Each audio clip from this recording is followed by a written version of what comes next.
Buenas noches. Sean todos bienvenidos y bueno, feliz Navidad. Feliz Navidad. Y damos gracias a Dios porque recordamos la gracia de Dios para con nosotros. No solamente que lo celebremos hoy, tal como nos lo ha dicho nuestro hermano Hugo, sino siempre tener ese recordatorio de todas las bendiciones de la salvación que hemos tenido y que seguimos teniendo en Cristo Jesús. Y bueno, para seguir conmemorando ese hecho, les pido de favor que me acompañen al Salmo número 139. Al Salmo número 139.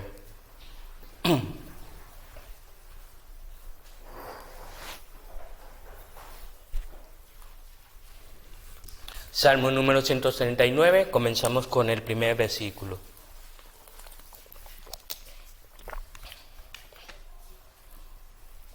Dice así la palabra del Señor nuestro Dios. Oh Señor, tú me has escudriñado y conocido. Tú conoces mi sentarme y mi levantarme. Desde lejos comprendes mis pensamientos. Tú escudriñas mi senda y mi descanso, y conoces bien todos mis caminos. Aun antes de que haya palabra en mi boca, he aquí, oh Señor, tú ya la sabes toda. Por detrás y por delante me has cercado, y tu mano pusiste sobre mí. Tal conocimiento es demasiado maravilloso para mí, es muy elevado, no lo puedo alcanzar. ¿A dónde me iré de tu espíritu? ¿O a dónde huiré de tu presencia? Si subo a los cielos, he aquí, allí estás tú. Si en el Seol preparo mi lecho, allí estás tú. Si tomo las alas del alba y si habito en lo más remoto del mar, aún allí me guiará tu mano y me asirá tu diestra. Si digo, ciertamente las tinieblas me envolverán y la luz en torno mío será noche, ni aún las tinieblas son oscuras para ti. Y la noche brilla como el día. Las tinieblas y la luz son iguales para ti. Porque tú formaste mis entrañas, me hiciste en el seno de mi madre. Te alabaré porque asombrosa y maravillosamente he sido hecho. Maravillosas son tus obras y mi alma lo sabe muy bien. No estaba oculto de ti mi cuerpo, cuando en secreto fui formado y entretejido en las profundidades de la tierra.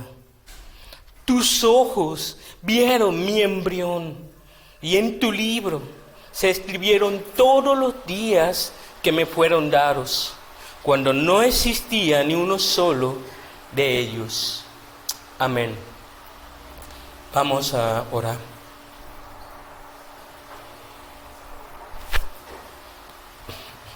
Padre, en el nombre de Jesús, te damos gracias, Señor, porque estamos aquí una vez más delante de tu presencia, como pueblo tuyo, como ovejas de tu prado, para escuchar tu voz y tu palabra, Señor. Te damos gracias, Señor, por el regalo de la salvación que nos has dado en Cristo Jesús, porque a través de Él tenemos el perdón de todos nuestros pecados. A través de Él tenemos acceso al trono de tu gracia y acceso a tu presencia, Señor. Señor, te pedimos que perdones nuestros pecados y perdones nuestras fallas en el nombre de Jesús. Y también te pedimos, por amor de tu nombre, que nos concedas un sentido de maravilla y de asombro por las cosas que tú nos enseñarás hoy. Danos una atención reverente por tu santa y preciosa palabra. Oh Señor, que nuestros ojos sean abiertos para Cristo Jesús y nada más para Él. Que tu santo y precioso Espíritu obre donde deba obrar, corte donde deba cortar, quebrante donde deba quebrantar. Y te damos gracias, Señor, porque tú eres muy bueno y para siempre, siempre es tu misericordia. Gracias, Señor, y te pedimos, Señor, que también me concedas la gracia, Señor, de hacerme un lado para que tú hables a tu pueblo.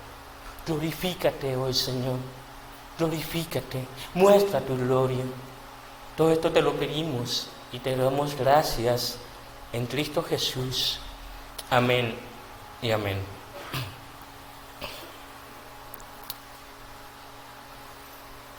Una de las emociones humanas que de cuando en cuando ustedes y yo expresamos es el estar maravillados. ¿Qué es estar maravillados? Maravillados es tener un sentido de asombro, un sentido de sorpresa y de admiración por algo.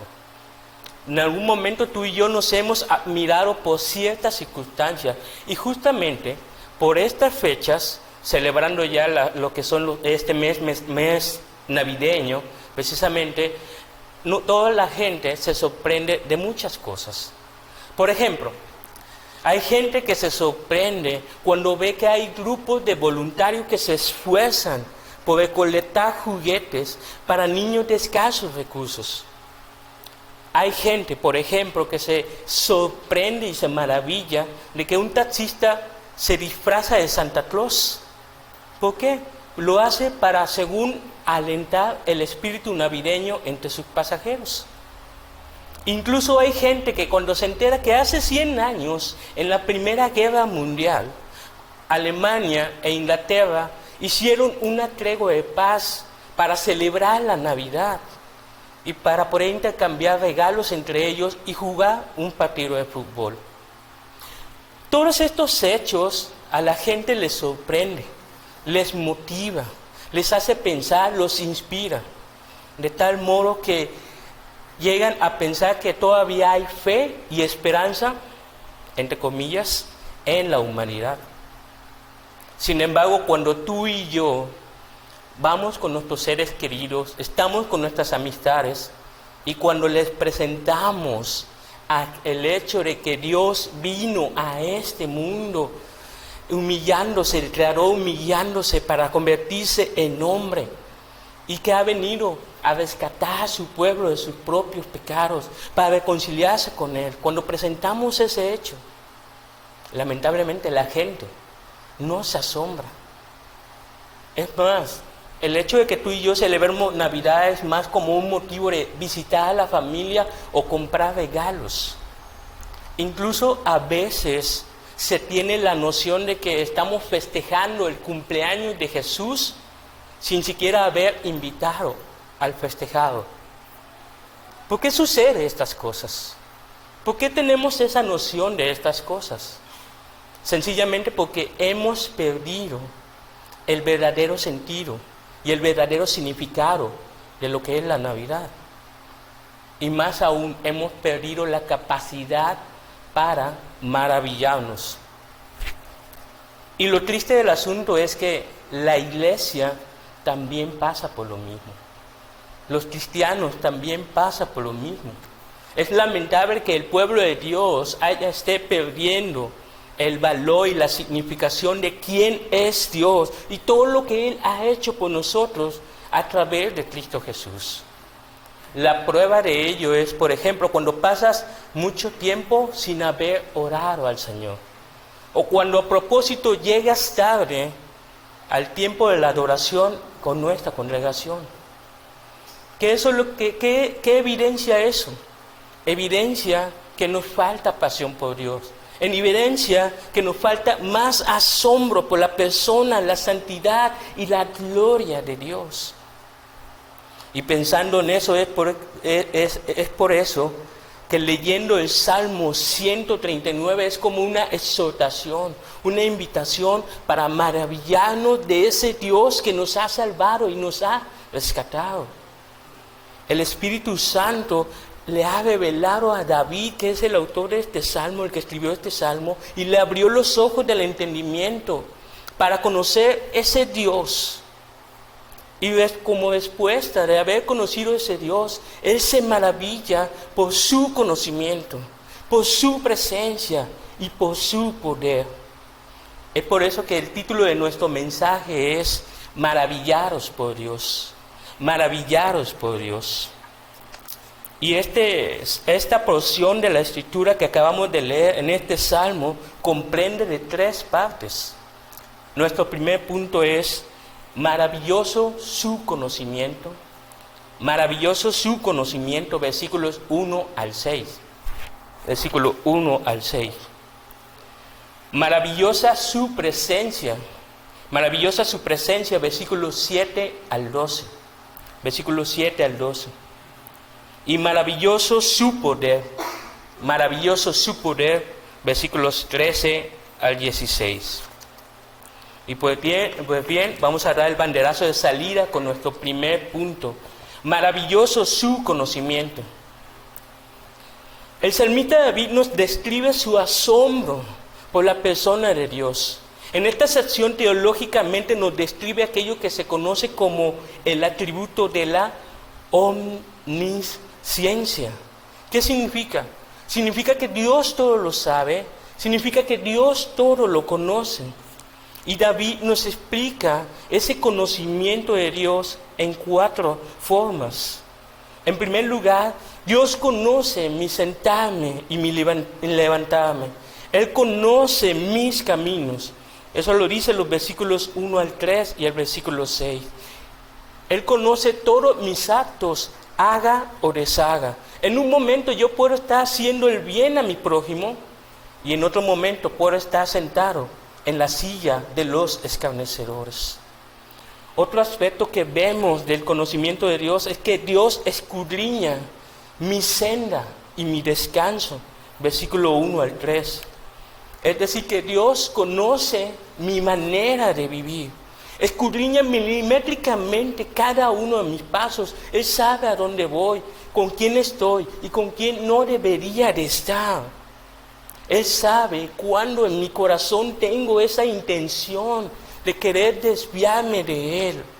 Y cuando mi corazón quiere descansar y deleitarse en mi pecado. También vemos que Dios comprende mis pensamientos. Versículo 2. Es decir, que no hay nada en lo profundo de mi conciencia y de mis pensamientos, ya sea que sea sucia, ya sea que esté inclinada al mal, no hay nada que a Él le pueda sorprender. Él ya lo conoce todo, y aún en lo profundo de mi corazón. Y el cuarto aspecto con relación al conocimiento de Dios es que Dios sabe mi palabra aún antes de haber pronunciado cualquier sílaba. Y eso lo dice el versículo 4. ¿Por qué? Porque Él sabe que de la abundancia del corazón habla la boca. A Él no le sorprende lo que yo pueda hablar de Él o lo que pueda hablar contra Él. David percibía que el conocimiento de Dios era tan grande, tan excelso, tan alto, que podía sentirse como apresado por Él. El versículo 5 dice, está sobre mí, de tal modo que yo no sé cómo podría ocultarle a Él mis amores terrenales, mis temores mundanos, mis amores pasionales. No le puedo ocultar nada a Él porque Él está sobre mí. David quedó maravillado y admirado de este conocimiento que trasciende mucho más allá de lo humano y de lo infinito. Y saben, lo curioso del asunto es que el ser humano, en su intento de imitar a Dios, también quiere imitar este nivel de conocimiento. Por ejemplo, la psicología, la filosofía, la tecnología, la ciencia biológica, incluso las ciencias ocultas, todos son un intento ridículo por alcanzar lo inalcanzable. Es como querer abarcar en una sola cuchara toda la inmensidad del océano. Es como querer meter en un vaso toda la calidez del desierto del Sahara. Es imposible para el hombre abarcar tan infinito conocimiento. Además, el hecho de que Dios, fíjense bien, el hecho de que Dios conozca mi corazón, conozca tu corazón, conozca nuestro corazón, también nos produce un sentido de vergüenza por lo que somos. Si pudiera proyectar en este momento, en esa pantalla, todo aquello que has pensado en los últimos 3 días, es muy probable que saldrías corriendo y no quisieras volver aquí. Porque tú mismo sabes que no te puedes engañar y sabes quién eres por dentro y no lo queremos decir. Podemos escondernos de los demás, podemos tener una máscara. Sin embargo, démonos cuenta así en lo que dice en este texto, que hay un espectador en la película de nuestro corazón y ni siquiera le hemos dado una entrada VIP. Ese espectador, ese es nuestro Dios. ¿Qué crees que Él vea en tu corazón? ¿Qué crees tú que Él podría ver en tus pensamientos? ¿Tú crees que hay algo en ti que le pueda agradar o desagradar? Lo más probable es que lo que viera Dios en nuestro corazón sería nuestro amor al pecado y nuestro desamor hacia Él. Nos hallamos desnudos delante de un Dios que es santo, santo y santo. Como creyentes, el saber que Dios sabe de mí, que Dios me conoce, nos debe inspirar un sentido de asombro por eso, pero también un temor reverente. Dice el versículo 17 en el Salmo 139. Cuán preciosos también son para mí, oh Dios, tus pensamientos. Cuán inmensa es la suma de ellos. Si los contara sería más que la arena. Al despertar, aún estoy contigo. ¿Esa es realmente tu convicción? ¿Ese es también tu sentir respecto al asombro hacia la persona de Dios y hacia la persona de Cristo? Entonces, ¿cómo podemos saber tú y yo que realmente Dios nos conoce? ¿Cómo podemos conocer a Dios y poder admirarnos de Él? A través del testimonio de su palabra. Y es que solamente la palabra es la que escudriña mi desobediencia. La palabra es la que destapa mi infidelidad. Es la que me hace ver cuál es mi incredulidad hacia las promesas que Él me ha dado. Es como dice Hebreos capítulo 4 versículo 12 al 13, que Él descubre las intenciones y los pensamientos del corazón por medio de su palabra. Necesitamos que la palabra de Dios nos escudriñe de tal modo que parta nuestro corazón y exponga lo que realmente somos. Por ejemplo, ahí dice en el versículo 23 del Salmo 139, escudriñame, oh Dios, y conoce mi corazón. Pruébame y conoce mis inquietudes. Y ve si hay en mí camino malo, camino de perversidad. Y guíame en el camino eterno, en el único camino eterno que conocemos, que es Cristo Jesús. A través de su palabra Él nos da consuelo, Él nos da arrepentimiento, Él nos saca a luz lo que somos, pero para poder ver la luz que es Cristo Jesús. Y solamente en su gracia y en su poder podemos vivir bajo la sombra del Omnipotente, que Él nos conoce, que Él nos ama y que está atento a cada uno de nuestros pasos. Pero si tú no conoces, claramente, si tú no conoces a este Dios maravilloso, ¿sabes que Él está pendiente de tus pecados? Porque el hecho de que Él sepa todo lo que soy, no existe ninguna forma de que yo pueda huir de Él. No existe ninguna forma de que pueda ocultarme de Él. Él expone tus pecados bajo la lumbrera de su palabra. Y por más que tú y yo intentemos disimularlo, Dios ya sabe el historial de nuestros delitos y pecados. ¿Y sabes qué es lo peor? Que Dios es juez. Dios es juez.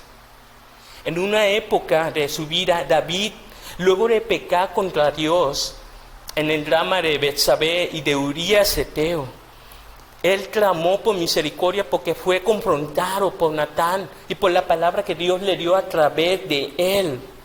Y él clamó por su misericordia porque sabía que Dios sabía que él había pecado. Dice el Salmo 51, si me acompañan por favor. Salmo 51, versículo 3.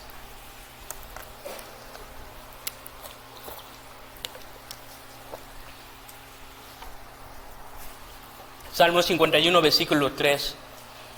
Porque yo reconozco mis transgresiones y mi pecado está siempre delante de mí.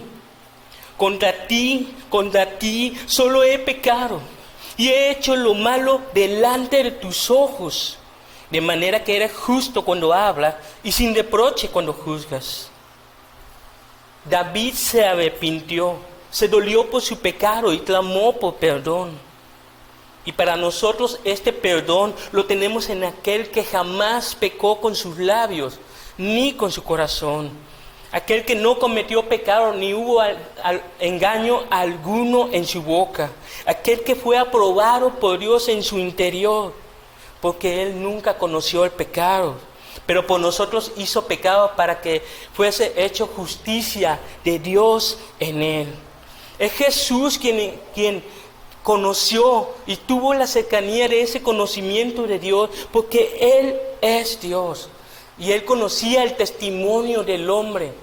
Y no había quien le enseñara eso, porque Él lo sabía de antemano, qué es lo que había en el corazón del hombre. El Hijo de Dios, quien llevó nuestros pecados en su cuerpo, para que de esa manera muriéramos nosotros al pecado y viviéramos para la justicia. Un día estará frente de ese juez, frente a frente, y no podrás ocultarte, no podrás engañarlo, no podrás ni siquiera defenderte, porque Él lo sabe todo.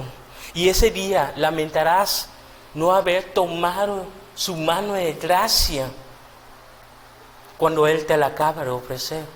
Es por eso que hoy es el tiempo aceptable y hoy es el día de salvación.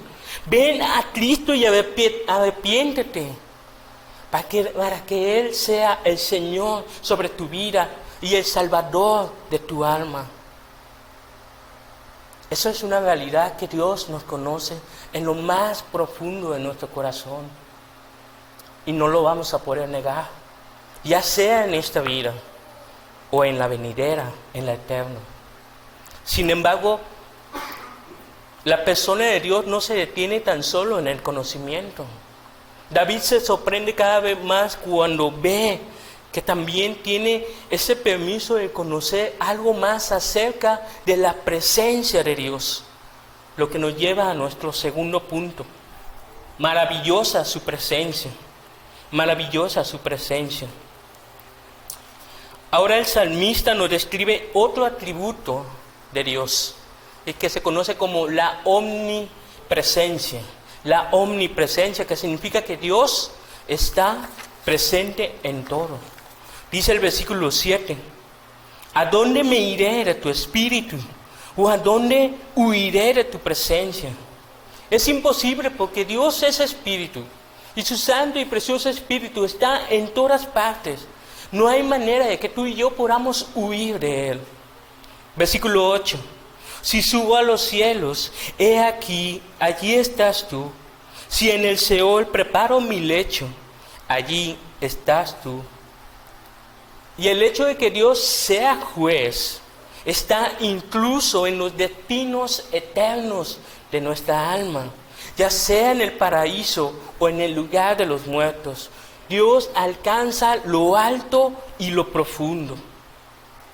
Versículo 9. Si tomo las alas del alba y si habito en lo más remoto del mar, aún allí me guiará tu mano y me asirá a tu diestra. Aún en los lugares más remotos, aún en las profundidades, Dios me aprisiona con su mano y me guía.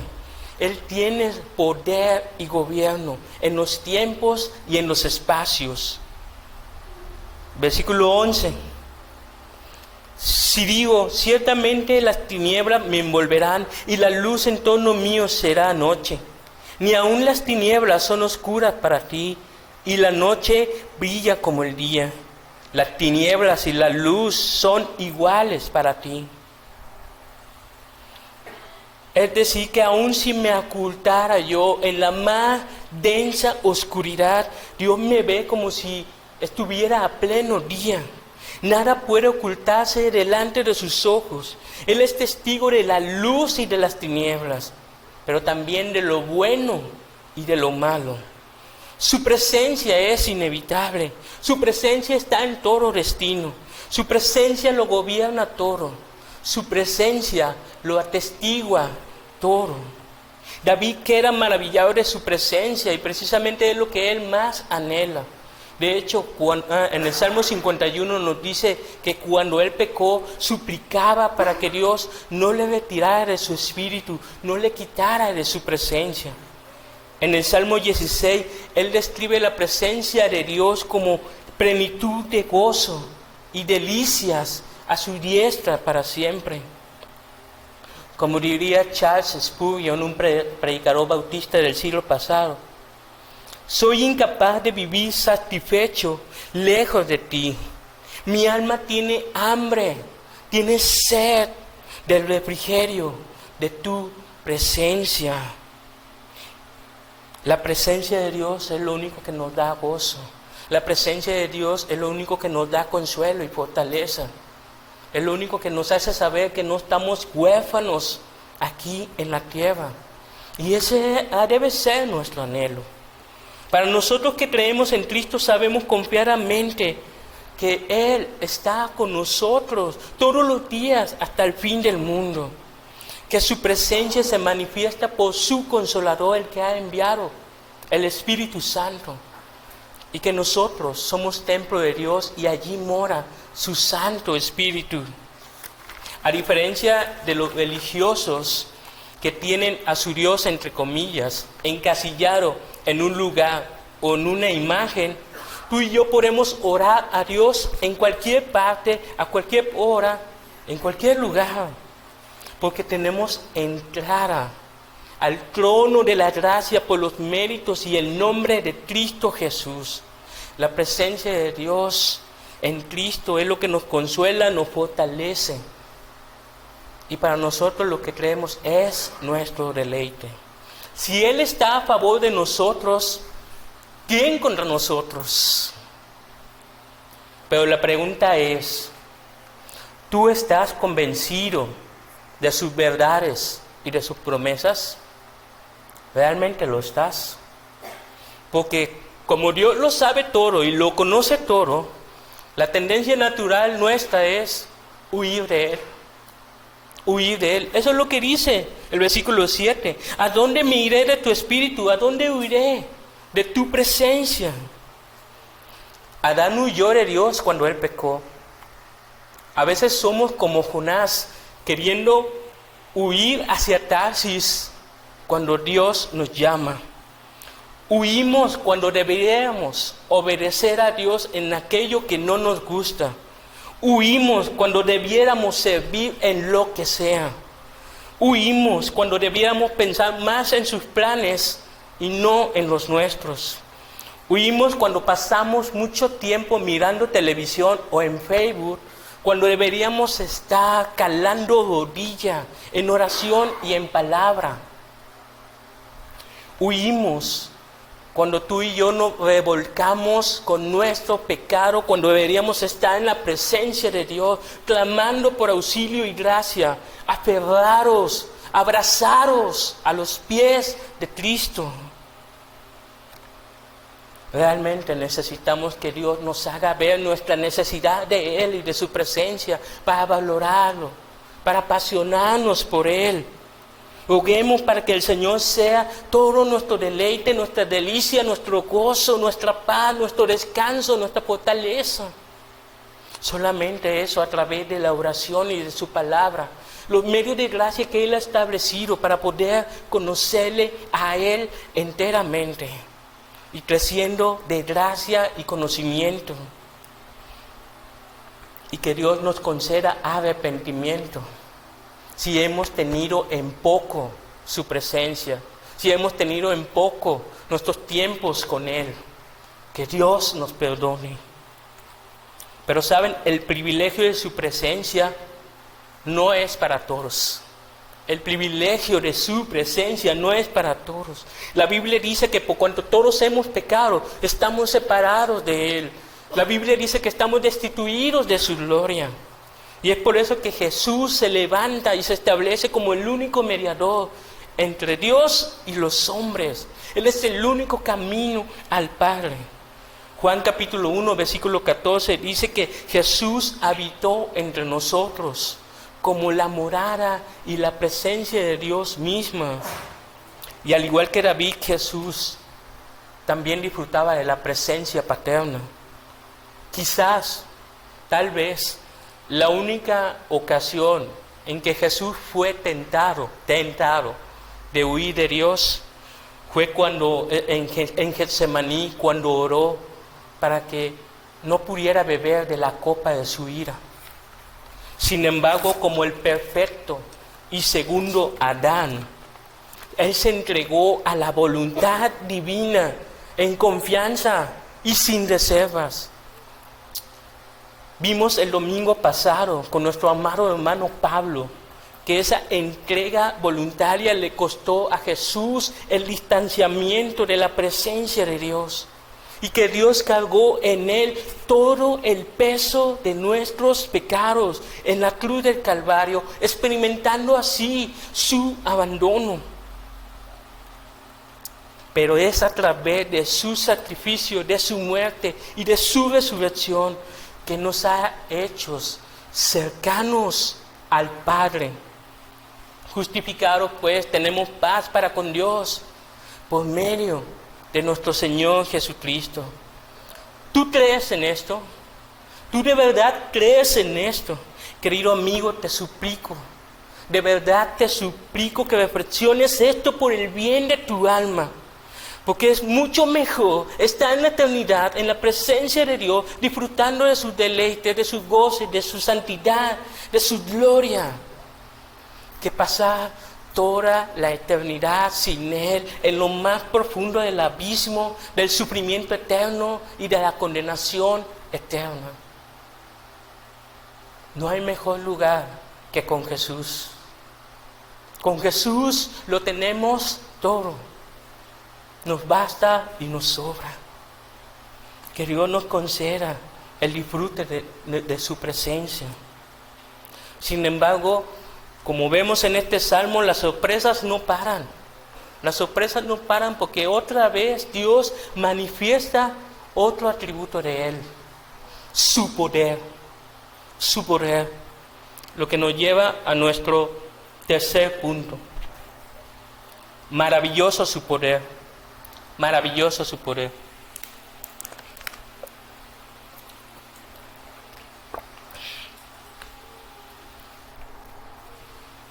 En esta sección aprendemos sobre la omnipotencia de Dios. ¿Qué quiere decir? Quiere decir que Dios es el Todopoderoso. Ahora, cuando tú y yo pensamos en el poder de Dios, casi siempre lo asociamos con hechos milagrosos, hechos evidentes, hechos sobrenaturales, ¿no es cierto? De hecho, cuando pensamos en el poder de Dios, tal vez recordemos a las 10 plagas de Egipto, que esos fueron muy sorprendentes, o los milagros de Jesús. Pero vemos aquí que el poder de Dios obra en situaciones en las que menos pensamos y en las que menos imaginamos. ¿Qué implica el poder de Dios en la vida del hombre? ¿Qué implica el poder de Dios en la vida del hombre? Implica 4 cosas. En primer lugar, implica que Dios crea la vida, versículo 13. Porque tú formaste mis entrañas, me hiciste en el seno de mi madre. Es decir, que Dios es el que orquesta la formación humana. Él es el que orquesta todo el proceso necesario para gestar al hombre antes de su nacimiento. La segunda cosa que implica el poder de Dios es que Él obra en la vida. Versículo 14. Te alabaré porque asombrosa y maravillosamente has sido hecho. Maravillosas son tus obras y mi alma lo sabe muy bien. Dios obra la vida en un sentido creacional. Es decir, que Él ha hecho perfecto al hombre. Y Dios es glorificado, alabado, es adorado por eso. En el lenguaje de Génesis, la mujer y el hombre son la corona de la creación de Dios. Dios ha hecho del hombre, del ser humano, un diseño inteligente que ni el más ingenioso ingeniero en robótica o en clonación podría superarlo.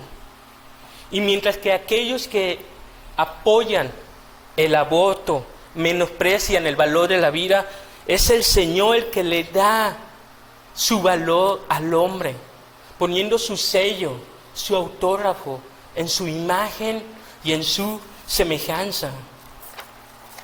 La tercera cosa que implica el poder de Dios en la vida del ser humano es que Él ve la vida.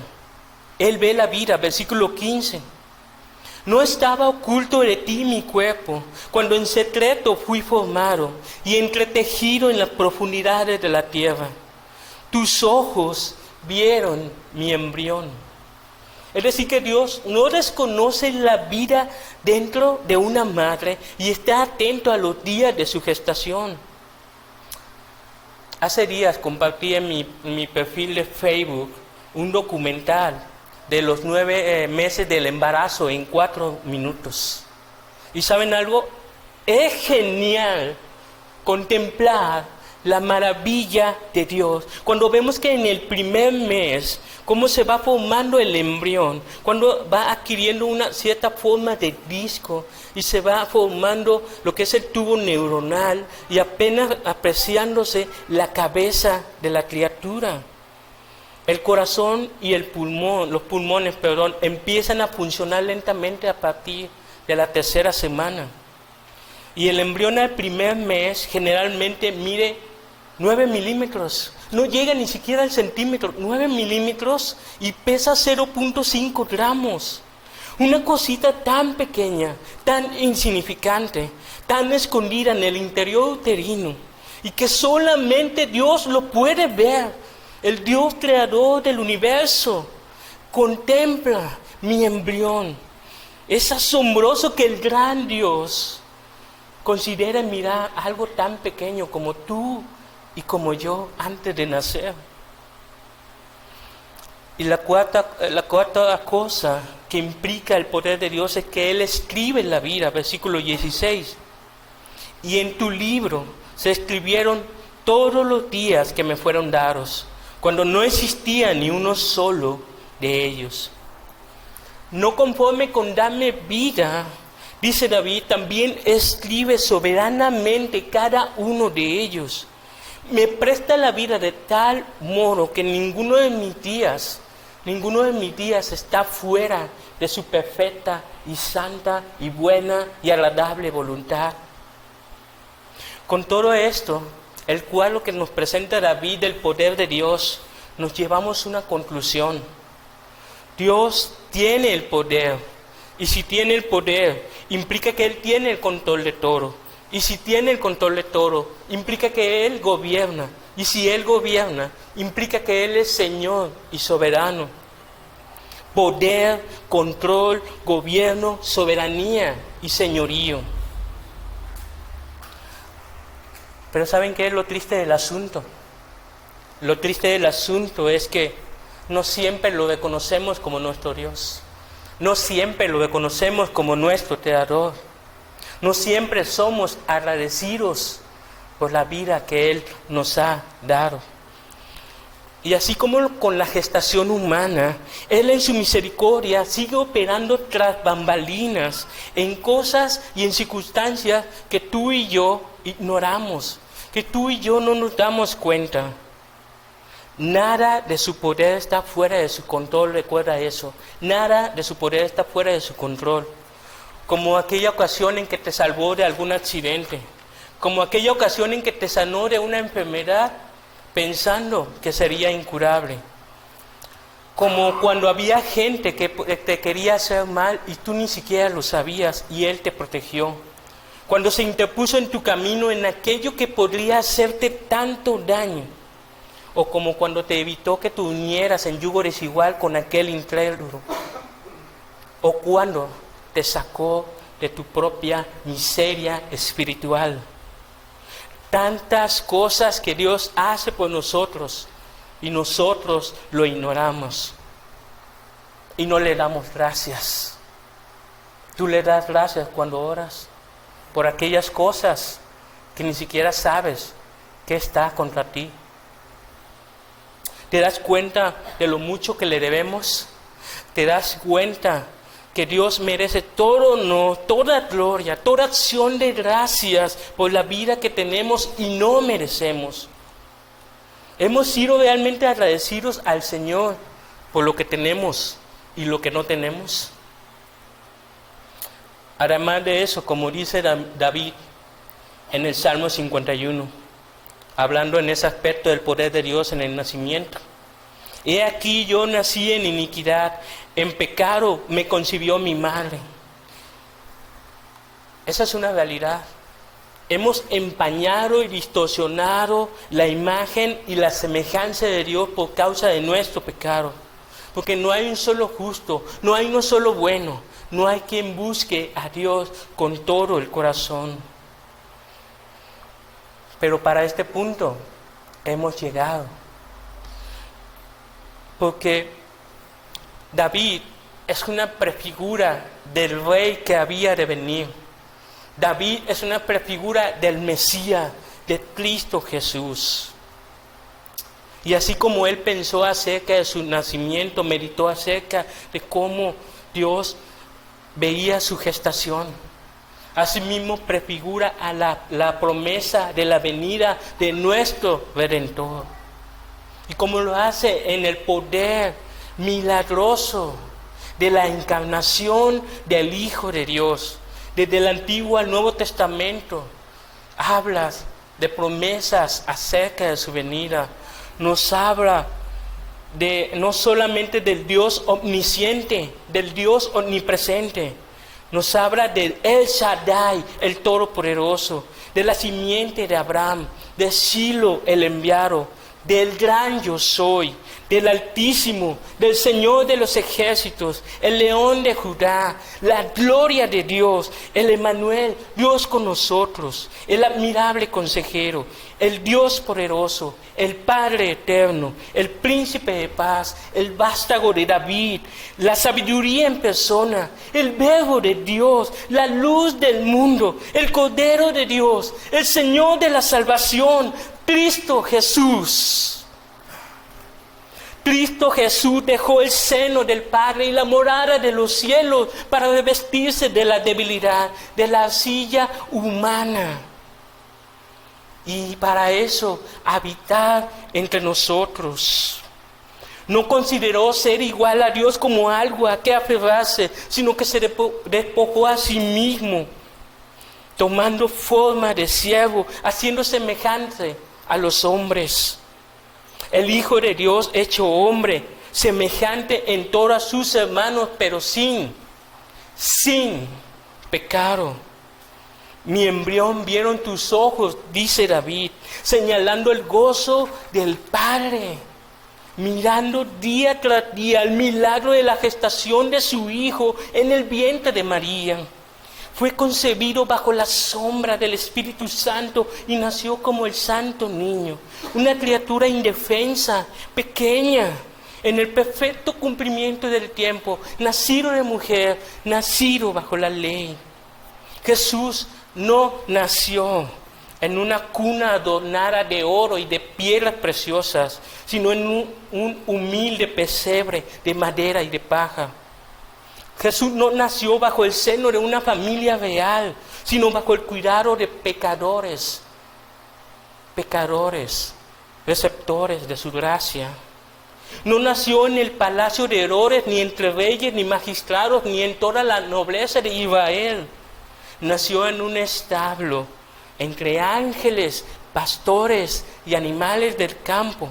La salvación llegó a Belén, el pan de vida a la casa del pan. Buenas nuevas de gran gozo, campanas de júbilo, suenan con la llegada del Rey. Y dice David, y en tu libro se escribieron los días que me fueron dados. Está escrito que Jesús nació para morir, para derramar su sangre preciosa como sacrificio por nuestros pecados, para que los muertos recibieran de Él su vida y la vida eterna.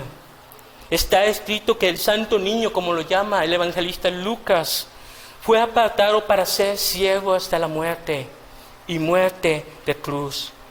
Salmo 22, versículo 10 dice, a ti fui entregado desde mi nacimiento, desde el vientre de mi madre, tú eres Dios.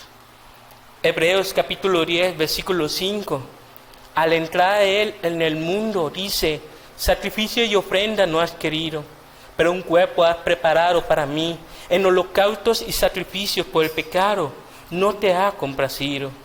Entonces dije, he aquí, yo he venido en el rollo del libro que está escrito de mí, para hacer, oh Dios, tu voluntad.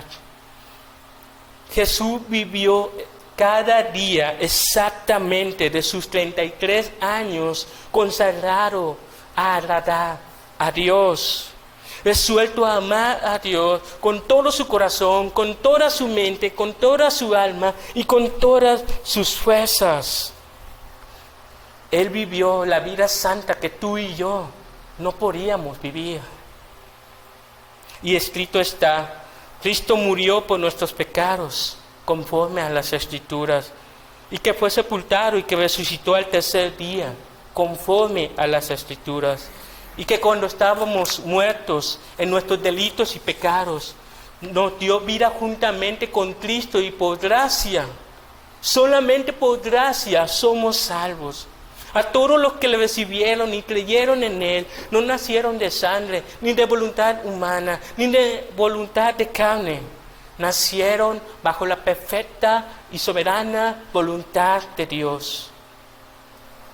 Como dice el apóstol Pablo en 1 Timoteo capítulo 1, versículo 15. Palabra fiel y digna de ser aceptada por todos. Cristo Jesús vino al mundo para salvar a los pecadores, entre los cuales yo soy el primero. Tú te ves como el primero. Tú y yo nos vemos como los más necesitados de su gracia, como los más viles pecadores. Porque la realidad de las cosas es que nadie merece su favor, nadie merece su misericordia, nadie merece su gracia y su bondad. Mas Dios muestra su amor para con nosotros en que siendo aún pecadores, Cristo Jesús murió y resucitó por nosotros. Pecaste contra Dios, fuiste malagradecido con Él. Arrepiéntete y ven a Cristo. Ven a Cristo. Él cubre toda necesidad, toda suficiencia y todo amor, tanto para aquel que cree como para aquel que no lo conoce. Amados, reconozcamos con maravilla todo lo bueno que Él nos ha dado, todo lo bueno que tenemos en Cristo, por amor y adoración de su nombre. Hemos visto que maravilloso es su conocimiento, porque por su palabra somos conocidos. Hemos visto que maravillosa es su presencia y lo ha prometido a través del Espíritu Santo morando en nosotros. Y hemos visto que maravilloso es su poder, que señala que Él es el Señor y Él es nuestro Dios y Salvador, y solamente en Él podemos confiar. Amados, celebremos maravillados por la venida del Hijo del Hombre. No solamente hoy, sino también siempre. Celebremos maravillados no solamente el hecho de que Él nació para morir, sino también que Él nace en nosotros para vivir. Que Cristo sea formado en nosotros y que habite por la fe en nuestros corazones, cimentados en su amor. Ya no vivo yo, mas Cristo vive en mí. A Él sea la gloria. Amén. Vamos a orar.